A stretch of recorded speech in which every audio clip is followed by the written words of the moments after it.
Bismillahirrahmanirrahim. In today's lecture, we are going to study further about the anatomy and some of the other functions of the heart. The last time we did not discuss about the lub dub sound. Today we are going to talk about that. Where does this sound comes from in the heart? Now, you know that according to the principles of the physics, the things always move from higher pressure towards the lower pressure.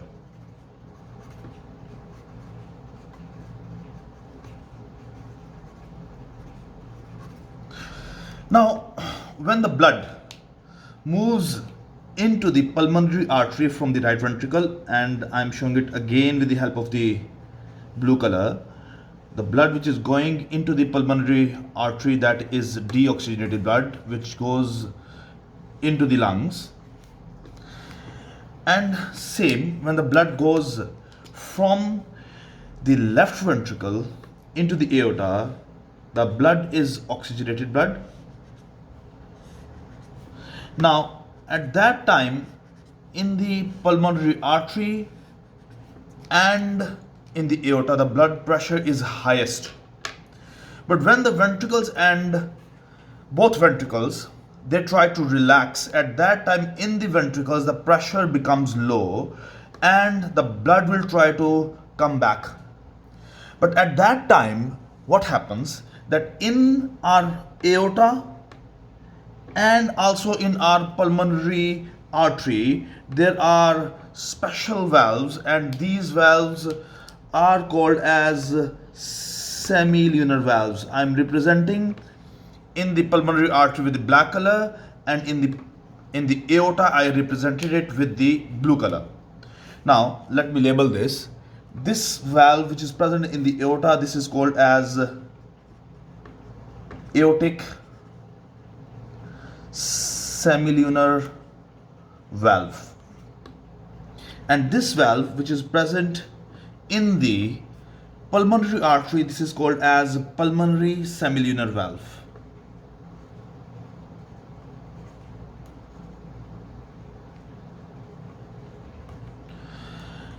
Now, in the last lecture we have already discussed about the valve. That valve is a structure which prevents the backflow of the blood. Now, what does this semilunar means? Now, the word semi, all of you know, it means half. And the word lunar, it means moon. Now, this semilunar valve, its flaps, they are half moon shaped, like this.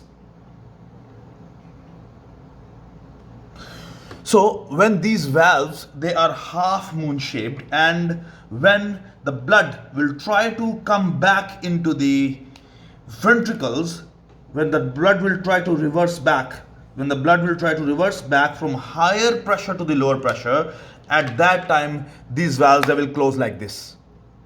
When these valves, they will close like this, at that time, because of the higher pressure in the arteries, the valve, their flaps, they will hit with each other with the force. So when in the aorta, where the pressure is the highest, at that time a louder sound will be produced, lub sound. And in the pulmonary artery, where the pressure is lower than the aorta, at that time dub sound will come. So lub dub, lub dub, lub dub. This is how the sound will be produced. In my explanation, I says that actually what is happening, that inside your pulmonary artery and aorta, your semilunar valves, they are clapping for you, and a person is alive till his heart is clapping, lub dub, lub dub. So this is how the blood is being pumped, and this is how this lub dub sound is produced. Another very important point which we need to know, that if you guys remember that we discussed that there are 4 chambers of the heart, and these 4 chambers, they are separated from each other with the help of walls. Now, the names of the walls we do not need to discuss in this grade or in the O levels, but what we need to know the names, we see what we simply call these walls as the walls between the chambers of the heart the singular is called as septum. This is singular, and the plural is septa. So if I just talk about the wall in between two ventricles, then it will be simply called as septum. Usually its complete name is interventricular septum, but we are not going into that detail. That detail is in A levels. Same, you see, if you see that there is a wall in between two atria, so we will call it interatrial septum. But you see, even if you see that there is a wall between the atrium and ventricle, remember that this one is also a septum. So this one will be called as interatrioventricular septum. Again, you just need to know about the septum. So as there are more than one septum, so that is why we also need to know about the plural, which is septa. So here we conclude our lecture about the heart. Now we are going to start the next lecture, that is about the blood vessels. Now, as you guys know that we have three types of blood vessels. First, we are going to talk about arteries.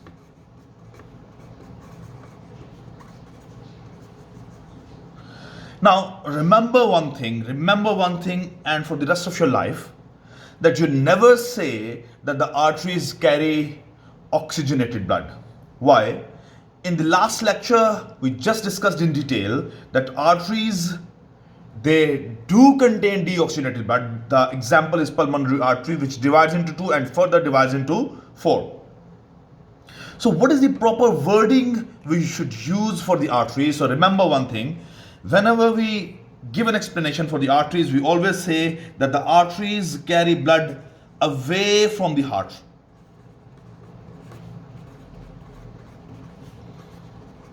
Away or out of heart. Now, as you have seen that the pulmonary artery, it was taking the blood away from the heart, out of the heart. As did you guys see that the aorta, which is the largest artery of our body and which has the highest blood pressure in our body, was carrying the blood out of the heart, away from the heart. Next important thing which you need to know is that the arteries, they have thick walls. Now again, the explanation right now which I will give you guys, that will be just related to O levels, not more than that. In A levels there is more detail and there are more scientific names as well. Now usually there are three layers of the tissues over here, but according to your grade we will only discuss two layers. Now this is the outer layer and this is the inner layer. There is another layer which is made up of just one layer of cells, which we are going to discuss in the A levels. Now this is called as outer muscular layer. Now remember one thing, that all the muscles which are attached with our bones, they are called as skeletal muscles, and rest of the muscles which make our organs or the other tissues, they are smooth muscles. So here in this outer layer of the, you see, muscular layer, there are smooth muscles, but we are not going into that much detail more. Then this one is called as inner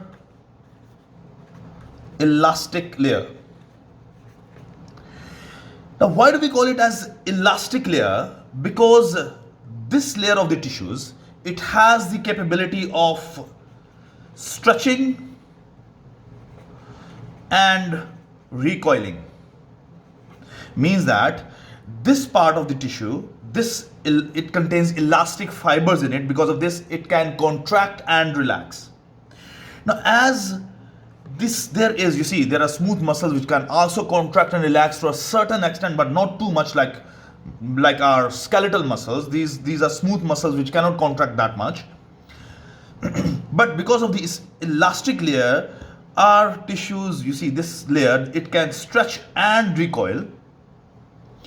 There is one very important function that is only present in the arteries out of these three blood vessels, and that is pulse. So because of this, the arteries, they have pulse. Now, remember one thing, whenever you guys go to the doctor takes your wrist in his hand whenever you have fever or something, and he puts his two fingers on your wrist at a certain position and presses it and starts watching or starts looking at his watch. He counts something in a certain period of time. Actually, what is he doing? He is counting the number of pulse per minute. Now, usually a normal person, he has 70 pulse per minute. But if you have fever or something, definitely there will be some disturbance in the pulse rate. Now, this 70 per minute, this is called as pulse rate.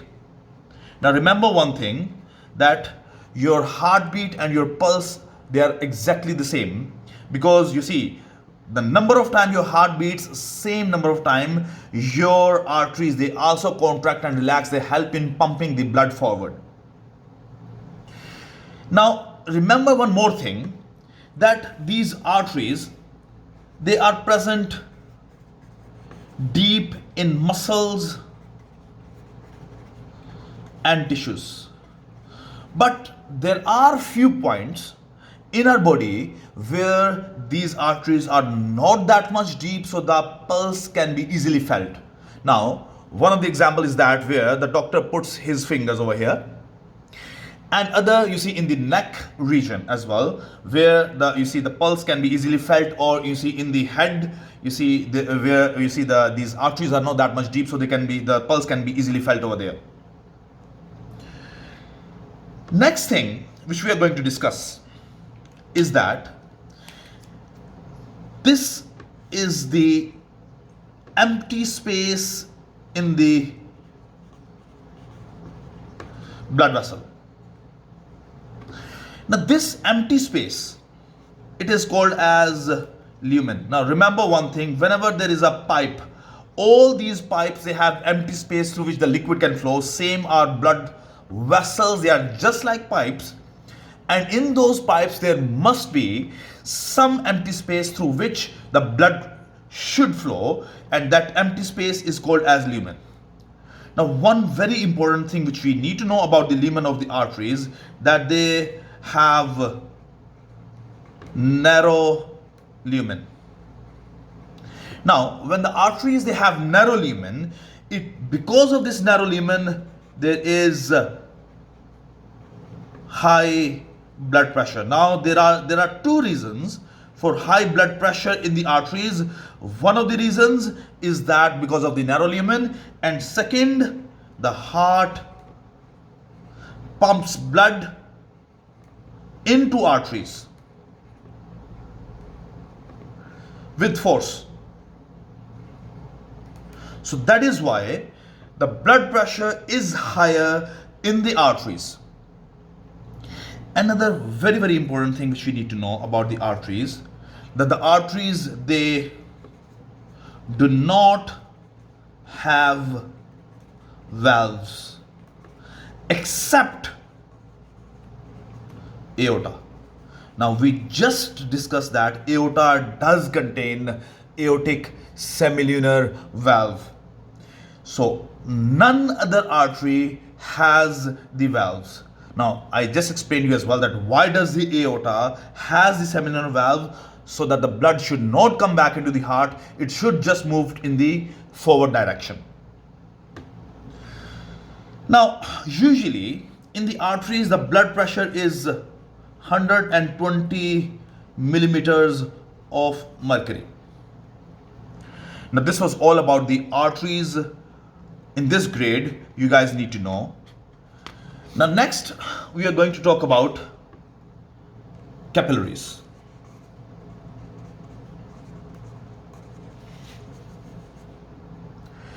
Now, remember one thing, when the arteries divide,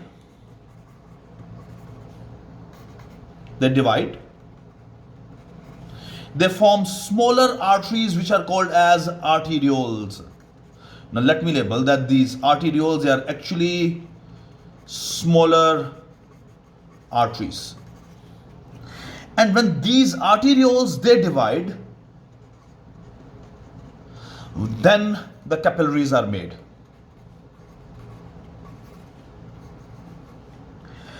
Now, I'm going to explain in detail about the capillaries right now. That the capillaries, interestingly, their outer wall is made up of just one cell. They are only one cell thick outer layer. Now, if I draw one capillary over here, I would like to draw over here.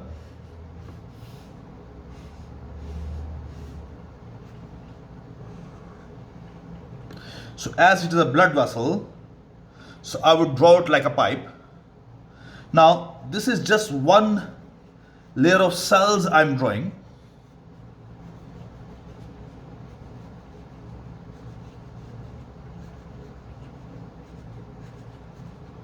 You can see that this is one layer of cells. Now, as this is actually a two-dimensional diagram, so you can only see one layer of cells on one side, on the other side, but it is actually just like a pipe. Like if you see on this marker, it is round, so this is also round, and you can see at the ends, if you guys want me, I can draw this like this to show that this is a layer of cells in round.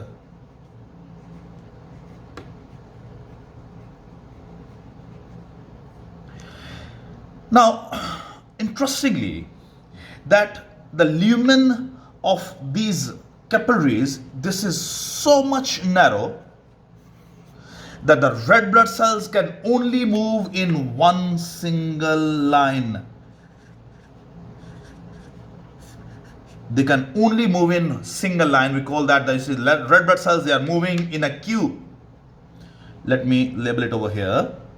And I'm not writing complete red blood cells, I'm writing RBCs. They move in a queue. Now, when these red blood cells, they move in a queue, why? Because the lumen is so much narrow. But you guys can see another thing, that in between these cells I have left some spaces.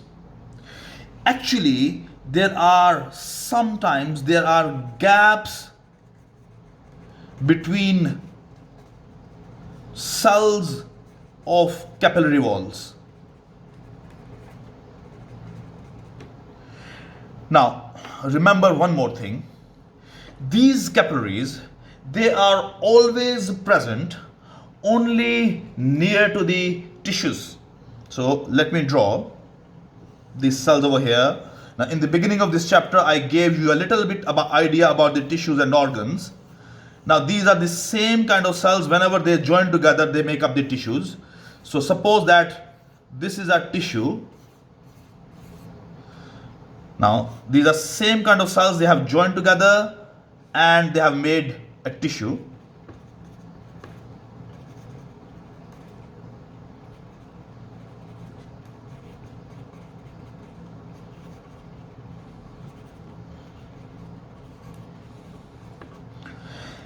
Another thing, if you guys observe, that in between these tissue cells there are spaces. Will further increase. You see, we'll talk about the tissue fluid later on, but right now I'm just focusing onto the capillaries as well. Now, if you guys can see that there are spaces between tissue cells. Now, these spaces, they are called as interstitial spaces.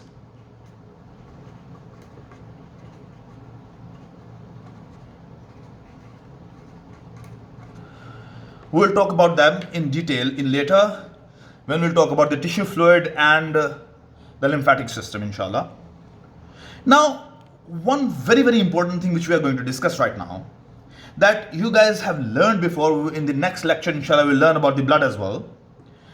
That the blood not only contains blood cells, it also contains blood plasma, in which there is 90% water. I will explain that in detail in the next lecture. So, whenever, suppose if there is a pipe and that pipe has some holes in it, what happens from those holes? The things, they leak out. So same when there are gaps in between these cells of the capillary wall, so what will happen? The blood plasma seeps out. Now I am using the word seeps out, right? So what happens? That the blood plasma, it seeps out. And that blood plasma comes in between these spaces in between the tissue cells. I am representing it with the help of these black colored dots. So the blood plasma, it is seeping out and it is coming in between the spaces in between the tissue cells. Another interesting thing that you guys have learned in lower grades, which we'll learn in the next lecture in detail about the blood cells, you guys have learned that the white blood cells, they do not have a proper shape and their shape keeps on changing all the time. So what happens that through these spaces, even the white blood cells, what do? They squeeze out. Now again, I'm using the word, a specific word. Now what is this? This is a white blood cell which is squeezing out of gaps. When this white blood cell, it is squeezing out of the gap and it is going into the tissues and the spaces in between the tissues. So remember one thing, that the blood plasma and white blood cells, they are coming out of the blood capillaries. Now remember one thing, not all the blood plasma will come out and not all the white blood cells will come out. If all the blood plasma comes out, it simply means that the blood will stop flowing because it needs a liquid in which the blood will flow.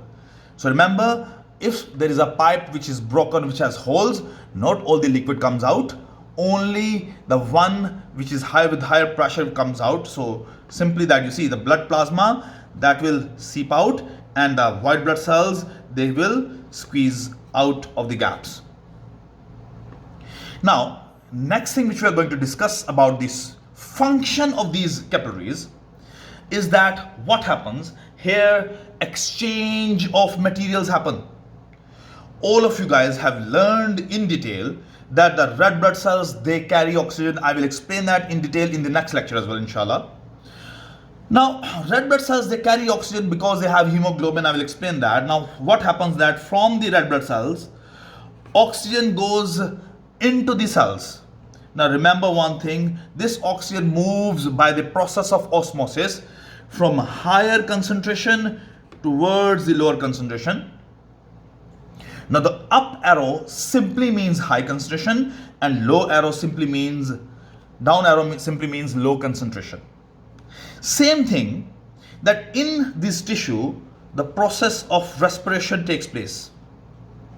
Now, you guys have learned respiration in detail in first term and will learn it in detail inshallah at the end of this term as well, that respiration is breakdown of food to release energy, and whenever there is aerobic respiration, there is always production of carbon dioxide. So remember one thing which is very, very simple, whenever carbon dioxide will be produced inside the tissue, so it means that inside the tissues the concentration of carbon dioxide will be higher, while in the blood plasma the concentration of carbon dioxide will be lower. So what will happen, that this carbon dioxide will move from the tissues into the blood plasma. So what has happened over here, the exchange of gases has taken place. Another very, very important job, what happens that all the cells, they need nutrients, they need energy to survive. So just let me give you one, or just let me write nutrients. So here I'm writing nutrients, I'm circling it. So what happens that from the blood, nutrients, they go into the tissues, and from the tissues, the waste which is produced, that can be urea, that can be some other waste as well, that is transported back into the blood plasma. So not only the gases they are exchanged, the nutrients and waste is also exchanged in between the blood and the tissues because of the blood capillaries. So it means that the blood capillaries, they have very important function or very important job. The next thing which we are going to discuss is that at the end what happens, that these capillaries, when they join, they make venules. Now the next question comes in your mind, what are venules? So smaller veins, they are called as venules. And when these venules join together, they make larger veins. So this is all you need to know about the capillaries. Now next we are going to talk about is about the veins.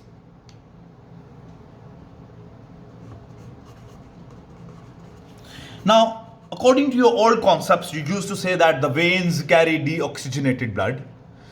So remember one thing, that you stop saying that because you, in the last lecture, you guys observed that there are pulmonary veins which are bringing the blood back to the heart, which is oxygenated blood. So you never use the word that the veins carry deoxygenated blood, because there are veins which are carrying oxygenated blood. So what is the proper wording or definition we use? We say that veins carry blood back to heart, or you can also say towards heart. Next thing, if you guys remember, when we talked about the arteries, first of all we talked about the valves. Now remember one thing, the structure of the valves of both arteries and veins is similar, but there are differences. Again, I'm telling that we are only learning, we are only discussing of O levels. Now, again, this is the outer muscular layer, and this is the inner elastic layer. Now, if you guys see and you compare between the walls of the veins and the arteries, you can see that this is thin outer muscular layer and this one is thin inner elastic layer. So the arteries, they have thick outer muscular layer and thick inner thick inner elastic layer, while the veins, they have thin outer muscular layer and thin inner elastic layer. Another difference which you will see, that if you guys remember, I told you about the lumen, that it is the empty space in which the blood flows. In the arteries, the lumen, it was narrow, but over here the veins, they have wider lumen.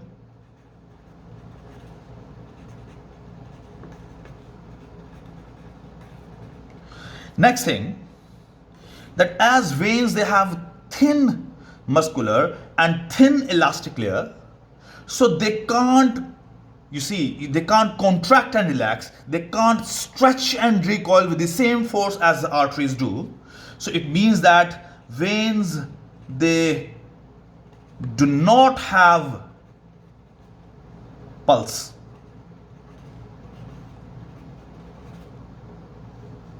So the veins, they do not have pulse. Next thing, that the veins, they are shallow.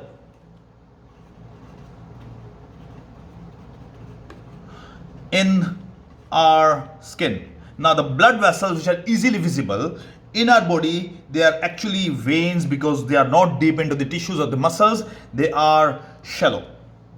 They are not that much deep into our skin. Next, very important thing, that the veins, they have low blood pressure.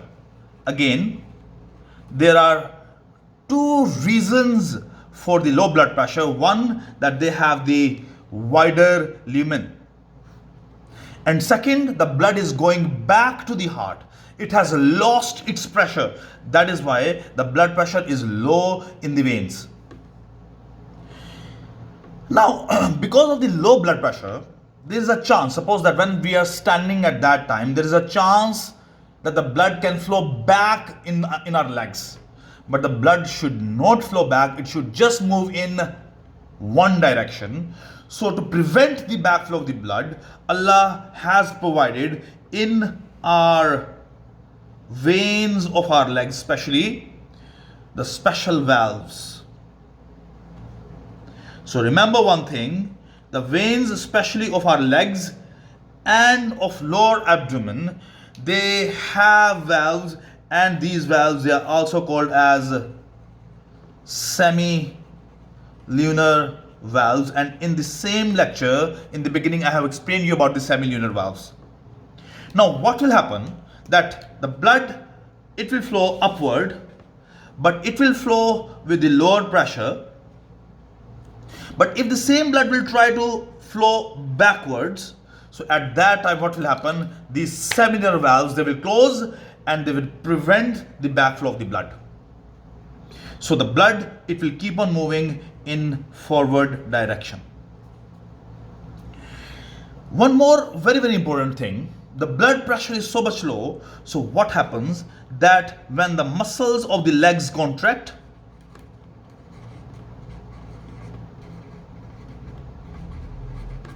they help in pushing the blood forward or pumping the blood forward.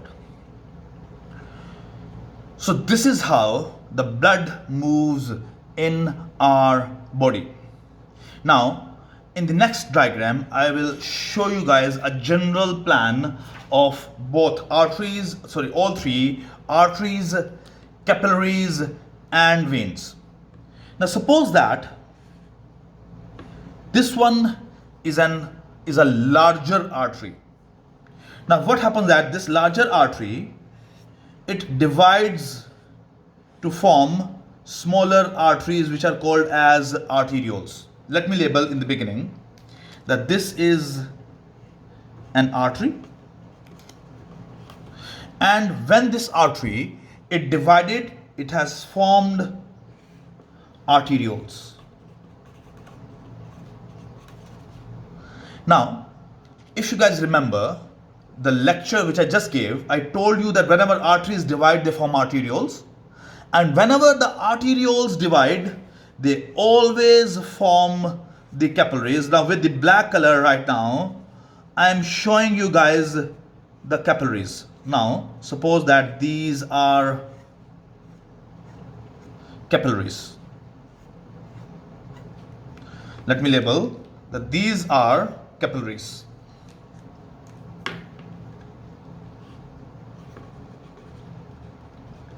Then I explained to you guys that what happens, that when these you see capillaries, when they join together, they make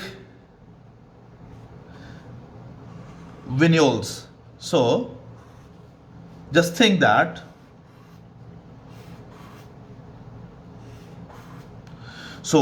these are the smaller veins which are called as venules, and this one is a larger vein. So simply what happens, that first of all there is an artery, I'm writing it 1, then it divides to form arterioles, I'm writing 2, then arteries divide to form capillaries, 3, then capillaries join to form venules, I'm writing 4, and venules join together to form veins, I'm writing 5. Now all these, now this is going out of the heart, and this is going back to the heart. Now, so this diagram, it gives a general plan of blood vessels. So I finished my lecture over here, and we'll continue with the next lecture in next class. Thank you.